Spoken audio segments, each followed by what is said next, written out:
हैं और हमारे साथ मार्केट फंडामेंटल बात करने के लिए अल्केमी कैपिटल मैनेजमेंट के क्वांट हेड और फंड मैनेजर आलोक अग्रवाल जुड़े हैं, जो इक्विटी फंड इन्वेस्ट मैनेजमेंट में 2 दशक से ज़्यादा का अनुभव रखते हैं। आलोक जी, गुड मॉर्निंग। बहुत लोगों के सवाल हैं कि ये मार्केट में हो क्या रहा है, क्यों हम एक तरफा गिर रहे हैं, और ख़ासतौर से ऐसे मार्केट में जहाँ ग्लोबली मूड माहौल ठीक ठाक है, कोई बहुत ज़्यादा दिक्कत है नहीं है। भले ही डोनाल्ड ट्रंप के आने से थोड़ी वॉलेटिलिटी बढ़ी हो, लेकिन हमारी मार्केट ने काफ़ी अंडर परफॉर्म किया है। गुड मॉर्निंग अनुज। यस, ये बात तो है, हमारे मार्केट्स ने काफ़ी अंडर परफॉर्म किया है। और इनफैक्ट गौर देने की बात ये भी है कि मेन इंडाइसेस भले ही अपने पीक से लगभग 13% डाउन है, but most of this indices में जो मीडियन स्टॉक है वो लगभग 25 से 28% डाउन है। तो जो मेन इंडेक्स है, broader markets with in the index का पेन एक्चुअली छुपा रहे हैं। तो इसलिए पेन काफ़ी है इन टर्म्स ऑफ करेक्शन। क्यों है? काफ़ी सारे फैक्टर्स एक साथ आ गए इंडिया में। एक तो ये, जैसा आपने कहा कि यूएस इलेक्शन के बाद काफ़ी हद तक देखा गया है कि इमर्जिंग मार्केट से पैसे निकलकर यूएस के तरफ जा रहे हैं। वो देख रहे हैं कि US markets all time high पे है एंड डॉलर इंडेक्स भी बढ़ते जा रहा है। तो ये ऐसे समय पे हुआ जब इंडिया की कॉर्पोरेट अर्निंग्स में भी स्लो डाउन है और इकोनॉमिक एक्टिविटीज़ और इकोनॉमिक डेटा जो भी आ रहे हैं वो स्लो डाउन की तरफ इशारा कर रहे हैं। तो अगर मैं जीएसटी कलेक्शंस भी देखूं तो इस क्वार्टर के नंबर, अक्टूबर नवंबर दिसंबर तीनों ही महीनों में the GST collection single digit growth पे आई है। जीएसटी कलेक्शन को नॉमिनल जीडीपी के आसपास माना जाता है, तो सिंगल डिजिट पे ग्रोथ आना नेगेटिव तो है। तो हमने देखा है दैट 6.6% से 6.4% जीडीपी ग्रोथ की एस्टीमेट भी आ गई है। तो स्लो डाउन है एक ऐसे समय पर जब मार्केट्स रन अप कर चुके थे, एक ऐसे समय पर जब वैल्यूएशंस एग्जैक्टली चीप नहीं थे, और एक ऐसे समय पर जब पैसे एज इट इज यहाँ निकल कर इमर्जिंग मार्केट से यूएस की तरफ जा रहे हैं। तो सारे फैक्टर्स साथ में आए, इसलिए जो करेक्शन है ज़्यादा डीपर दिख रहा है। लॉन्गर टर्म और मीडियम टर्म में ऐसी कोई प्रॉब्लम नज़र नहीं आती। आलोक जी, 6 महीने से जहाँ भी फंड मैनेजर से बात हो रही है वहाँ पर ये निकल कर आ रहा है कि लार्ज कैप प्राइवेट बैंक्स में कंफर्ट है, लेकिन सबसे ज़्यादा वही स्पेस मार्केट को पेन दे रही है। ये डायकॉटमी कहाँ से आ रही है? सर, इशू कहाँ है कि लार्ज कैप प्राइवेट बैंक्स के अगर इनकम स्टेटमेंट को भी ध्यान से देखें तो ना तो उनकी क्रेडिट ग्रोथ आ रही है, ना मार्जिन इम्प्रूवमेंट हो सकती है, और प्लस क्रेडिट कॉस्ट जो अभी तक लास्ट 3 सालों से इम्प्रूव होते आ रही थी उनमें स्पाइक देखने मिल रहा है। क्रेडिट ग्रोथ बैंकिंग सेक्टर की जो कि फोर्टनाइटली नंबर्स आते हैं वो 11 साढ़े 11% पे चल रहे हैं। 2 साल पहले तक ये नंबर 18-20% तक भी टच कर गया था। तो क्रेडिट ग्रोथ के नंबर्स कम, नेट इंटरेस्ट मार्जिन जो बैंकों की होती है, हम तो as it is falling rate scenario में है। क्वेश्चन ये है कि कब रेट कट होगी। फॉलिंग रेट सिनेरियो में मार्जिन बढ़ते नहीं, बट सबसे इंपॉर्टेंट चीज़ ये है कि बैंकों के जो हाई मार्जिन प्रोडक्ट्स होते हैं जैसे कि क्रेडिट कार्ड लोन्स और स्पेशली पर्सनल अनसिक्योर्ड लोन्स, वहीं पे सबसे ज़्यादा स्लो डाउन है। बोथ रेगुलेटर के कहने पर भी जो उनके एक्शंस थे, प्लस इन जनरल क्योंकि वहाँ क्रेडिट कॉस्ट की स्पाइक हो रही है तो वहाँ पे भी ग्रोथ कम आई है। तो that's my overall earnings growth private बैंकों की इतनी हाई नहीं है। एंड हमें याद रखना पड़ेगा दैट ये एक ऐसा सेक्टर है जो कि काफ़ी हद तक ओवर ओन्ड है। ये सेक्टर पिछले डिकेड में बहुत अच्छा किया, 30% से ज़्यादा वेटेज हो गई इसके मेन इंडाइसेस में, जिसके वजह से ऑलमोस्ट हर पोर्टफोलियो में जा चुका था। तो ओवर ओन्ड सेक्टर जहाँ की अर्निंग्स ग्रोथ नहीं आ पा रही, दैट्स द रीजन कि ये आउट परफॉर्म नहीं कर पा रहा। जिस दिन ये चीज़ें टर्न होंगी in terms of credit growth वापस आने लगे और मार्जिन इंप्रूव होने लगे, तब ये चीज़ सुधरेगी, जो कि नियर टर्म में नज़र नहीं आती। आलोक जी, कल आई होप आपने अल्ट्राटेक सीमेंट के नंबर्स देखे होंगे, उनके वॉल्यूम्स, उनकी टॉप लाइन, उनकी बॉटम लाइन, उनके मार्जिन्स। क्या सीमेंट में थोड़े से आपको ग्रीन शूट्स नज़र आ रहे हैं? क्योंकि मैंने जब लास्ट क्वार्टर में या फिर उससे पहले क्वार्टर में जब कमेंट्री सुनी थी तो मैनेजमेंट इस बात को लेकर आश्वस्त थी कि अगले साल FY26 में वॉल्यूम्स बेटर रहेंगे। प्राइसिंग का कुछ उन्होंने, अगर आप देखें, खास बात कही नहीं थी। क्या सीमेंट एक स्पेस है जिस पर आप थोड़ा सकारात्मक व्यू रखते हैं? सीमेंट पे न्यूट्रल सा व्यू रखते हैं, और सीमेंट पे दो बातों पे ज़्यादा गौर करना पड़ेगा। पहला ये कि सीमेंट एक तरह से बेनिफिशियरी है कैपेक्स होने का। तो कैपेक्स में इन इंडिया में कुछ हद तक स्लो डाउन रही है कंपेयर टू एस्टिमेट्स, तो उस वजह से भी थोड़ा इम्पैक्ट रहा। और दूसरा इम्पैक्ट है जब किसी सेक्टर में एक बड़ा प्लेयर आ जाए और उसको मार्केट शेयर गेन करना हो तो प्राइसिंग डिसिप्लिन उतनी स्ट्रांग रह नहीं पाती है। सीमेंट आफ्टर ऑल एक कमोडिटी है। खास बात इस कमोडिटी की ये है कि इसको इंपोर्ट तो कर नहीं सकते, तो जो डोमेस्टिकली बनेगा वो डोमेस्टिक में वही खपत होगी। तो वो उस हद तक उसमें काफी एडवांटेज रहता है। दैट्स वाई बाकी और कमोडिटी के मुकाबले सीमेंट हमेशा स्ट्रांगर रहती है।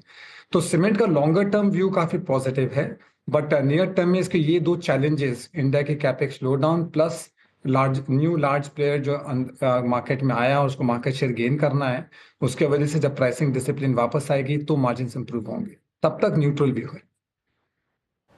ओके अच्छा, क्लोजर टू बजट जिस प्रकार का प्राइस डैमेज कैपिटल गुड्स में हुआ है, हालांकि प्राइस डैमेज हर जगह हुआ है, क्या आप इसको लेकर या फिर वित्त मंत्री जी भले ही कितना कैपेक्स के लिए आवंटन करें, उसको मद्देनजर आपका कैपिटल गुड्स पे व्यू क्या है?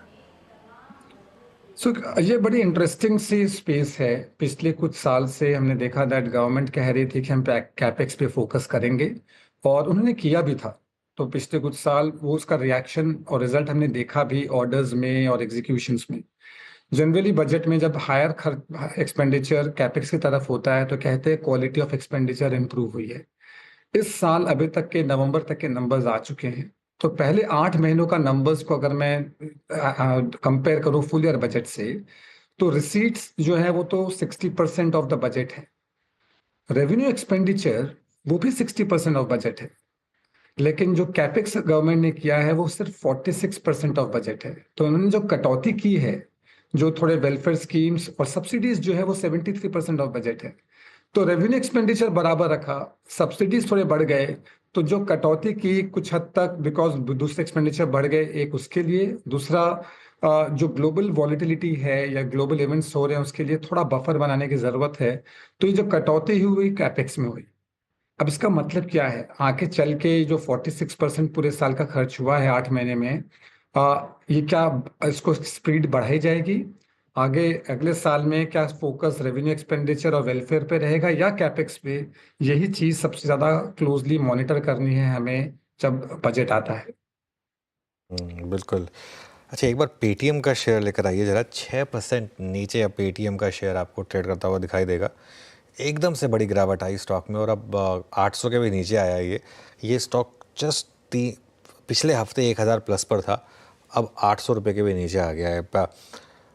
आलोक जी, जोमेटो या पेटीएम कोई भी स्टॉक देखिए, न्यू एज का एक बड़ी रैली देखी थी हमने पिछले साल, लेकिन ये साल की शुरुआत काफ़ी ब्रूटल रही है इन सभी स्टॉक्स के लिए, और सब में 30% की हमने करेक्शन देखी है पिछले 1 महीने में करीब।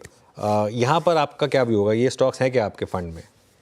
हाँ, इनमें से कुछ स्टॉक्स जरूर हैं, और फिनटेक स्पेस में इनमें से एक नाम तो काफ़ी लीडिंग नाम है और काफ़ी अच्छा काम कर भी रही है।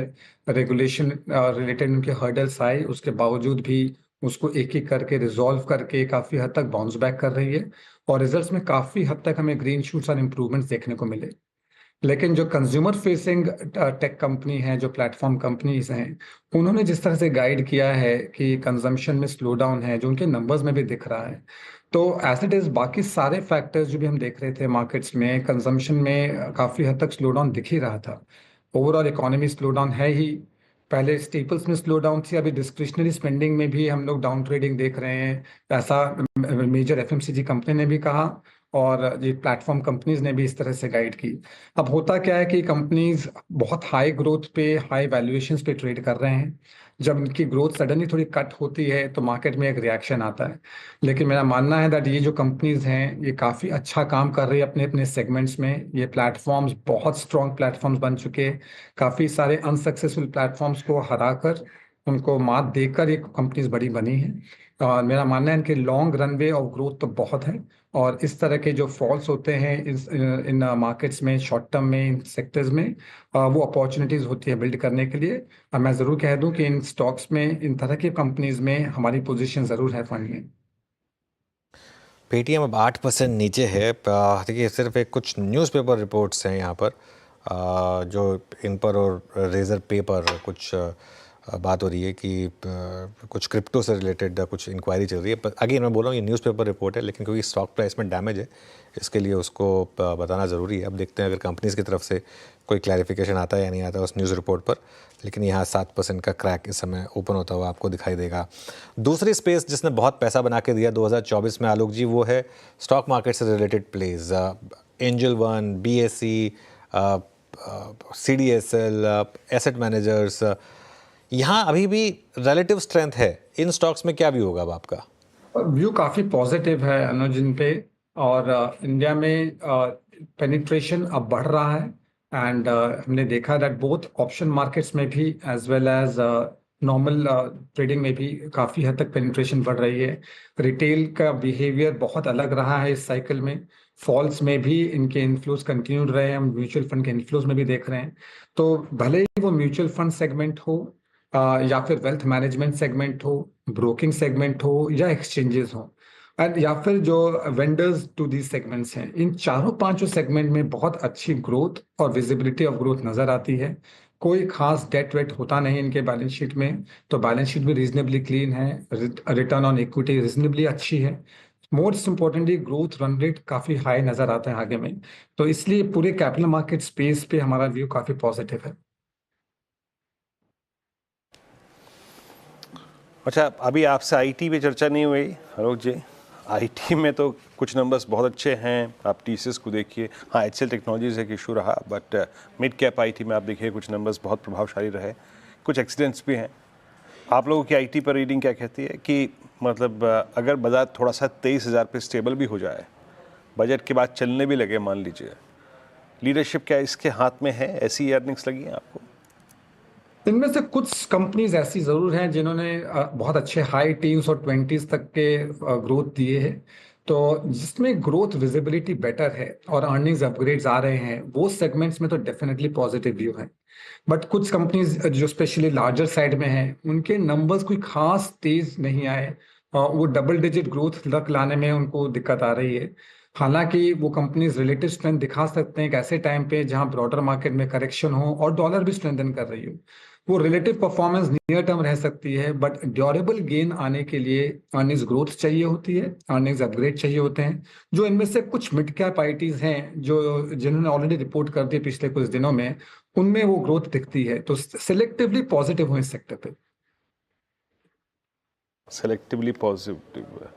अच्छा आलोक जी, ये हालांकि कई लोगों से इस पर बात भी हुई है कि शायद लोअर टैक्स ब्रैकेट में राहत दें वित्त मंत्री इस बार, डिमांड को पुश देने के लिए। एफएमसीजी की बहुत सारी कंपनियों पे प्राइस वाइज चार्टिकली वो विजिबल भी है, शायद बाजार थोड़ा सा उसको लेके ऑप्टिमिस्टिक सा हो रहा है।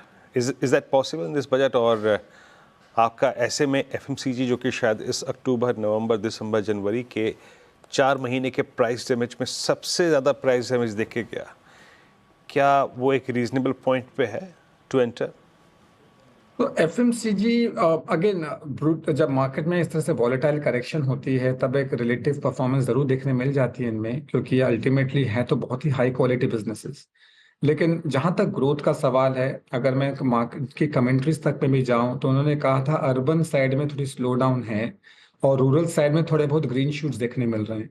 साथ ही साथ पिछले कुछ इलेक्शंस वगैरह में भी और अनाउंसमेंट्स में भी हमने देखा कुछ कुछ वेलफेयर स्कीम्स पे फोकस किया गया।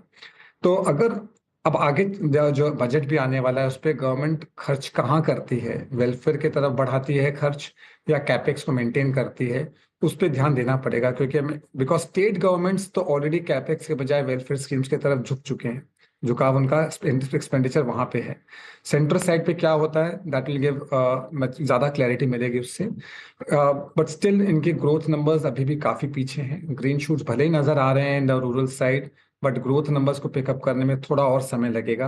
रिस्क रिवॉर्ड हर फॉलिंग प्राइस के साथ थोड़ा अट्रैक्टिव होते जा रहा है। सस्ते तो डेफिनेटली नहीं है ये शेयर्स, बट अगर गवर्नमेंट का फोकस भी एमएसपी प्राइस इंक्रीजेस को ज्यादा बढ़ाने में हो जाए और ज्यादा वेलफेयर स्कीम्स की तरफ हो जाए जहां रूरल इनकम बढ़ सके, देन सेंस बनेगा कि कुछ हद तक FMCG companies, rural focused companies को भी पोर्टफोलियो में ज्यादा वेटेज दी जाए।